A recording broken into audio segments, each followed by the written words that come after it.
Lee Harvey Oswald, a man nationally recognized for assassinating the president. But why did he do it? What could have driven a man to do something like this? Or who could have driven a man to do something like this?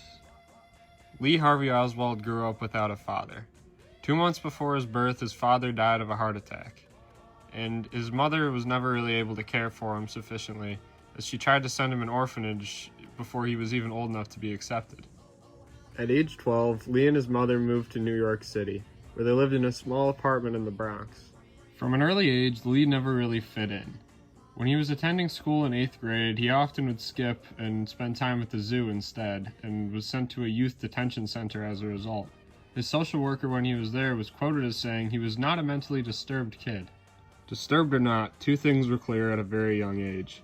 Lee had social problems, and he did not have the sufficient help that he needed to get over them. On October 24th, 1956, 17-year-old Lee decided to enlist in the U.S. Marines.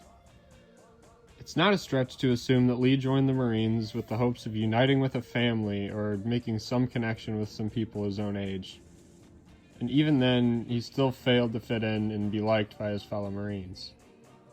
Oswald was not popular with the other Marines, as he did not interact much with them and didn't travel with them either. Over his time there, he got pretty good with a gun, and at one point recorded a score high enough to be qualified as a sharpshooter.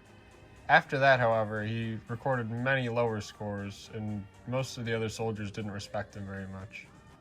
Just 3 years after joining the Marines, Lee decided to leave and defected to Russia. Lee is immediately rejected by the Russians as well, however, as the KGB instantly interview him thinking that he's an American spy. Lee was in the darkest period of his life and even tried to commit suicide while in Russia. He survived, however, and ended up working at a radio and television factory. He met his future wife while in Minsk and stayed there until 1962, leaving 3 years after he originally showed up. From Russia, Oswald and his wife moved back to America, living in Dallas. After moving into Dallas, Lee Harvey Oswald decides to leave alone for the city of New Orleans. In New Orleans, Lee gets a job working as a maintenance worker and starts a one-man organization to promote Castro's rule over Cuba. Lee can be seen here passing out pamphlets in support of Castro's rule over Cuba. Shortly after being seen supporting the pro-Castro Cubans, Oswald approaches anti-Castro Cuban Carlos Bringuier. Bringuier claims that Oswald offered to help fight against Castro's rule over Cuba, and even offered to be a guerrilla soldier in the country. After allegedly offering to put his life on the line to get rid of Castro in Cuba, Oswald immediately goes back to supporting him, going on multiple radio shows, and the second debating against two anti-Castro figures. The two anti-Castros end up attacking his defection to Russia. Although the interview only lasted 20 minutes, Oswald appeared visibly upset afterwards. Lee Harvey Oswald was desperately trying to receive visas from both the Russian and Cuban embassies. He visited both the embassies repeatedly on Friday and Saturday. Mexican Secret Service tracked Lee Harvey Oswald on the 27th and 28th, but his whereabouts for the next 3 days are still unknown. He later left on October 2nd, 1963.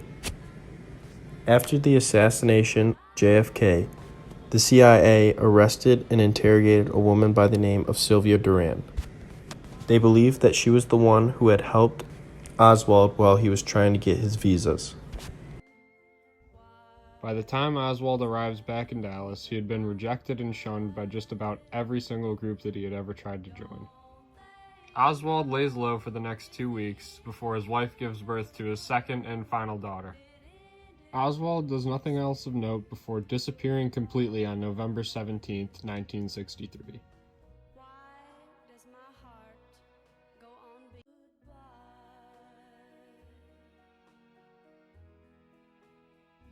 Throughout Oswald's entire life, he never fit in.